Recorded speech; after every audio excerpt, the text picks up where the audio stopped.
এরকম পারফেক্ট মানুষ পেলে অবশ্যই ফিরে যাব। আমি এই লাইনে প্রায় 1.5 বছর হয়ে যাচ্ছে। এই কাজ কেন বেছে নিছেন? না, অবশ্যই আছে। আমার যদি এই কাজ বেছে এই কারণে নিছি যে আমার জব করতে যেয়ে যদি আমার দেহই যদি দিতে হয়, তাহলে ওরকম টাকার আমার প্রয়োজন নেই, তাহলে দেহ দিয়ে আমি টাকাটা কামাই করি।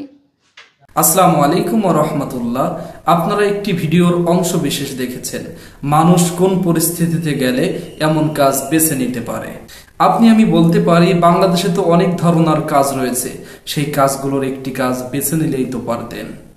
আপুটি বললেন তিনি নাকি একটি জব করতেন, জব করতে যেও তিনি ছাড় পান নাই, জব করতে যেও তিনার ইজ্জত হারাইতে হয়েছে, জবের বিনিময়ে তাদেরকে দেহ দিতে হয়েছে।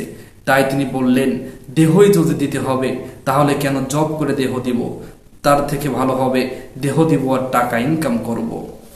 আপু একেবারে মিথ্যা কথা বলেননি। অনেক জায়গায় শুনেছি জব করতে গেলে নাকি সুন্দর মেয়ে দেখলে তাদেরকে চাকরি দেওয়ার প্রলোভন দেখিয়ে তাদের দেহটা ভোগ করে নেয়।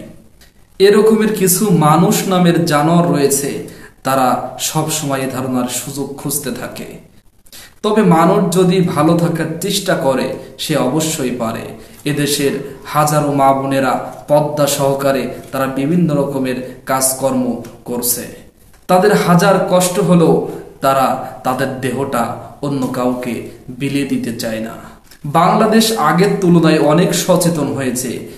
এইসব কর্মকাণ্ডের ভিতর যারা লিপ্ত আছে, যেসব স্থানে এইসব কর্মকাণ্ড হয় সেগুলো ভেঙে চুরমার করে দিতে হবে এবং যারা এই কাজগুলো করান, যারা এই কাজগুলো করেন তাদেরকে আইনের আওতায় আনতে হবে।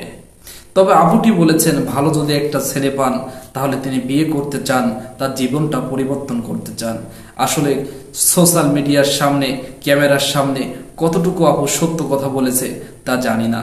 তবে আপু যদি চেষ্টা করতেন আগের থেকেই, তিনি পদ্মা সহকারে নিজের ইজ্জতটা হেফাজতে রেখে অনেক ধরনের কাজ করতে পারতেন।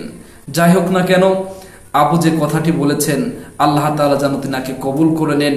আমরা দোয়া করি আল্লাহ তাআলা যেন আপুটিকে হেদায়েত নসিব দান করে। এইসব কর্মের সাথে যারা লিপ্ত আছে আল্লাহ তাআলা সবাইকে যেন হেদায়েত নসিব করেন। আল্লাহ তাআলা যদি বাঁচিয়ে রাখেন, আবার কোনো ভিডিওতে দেখা হচ্ছে। আসসালামু আলাইকুম ওয়া রাহমাতুল্লাহ।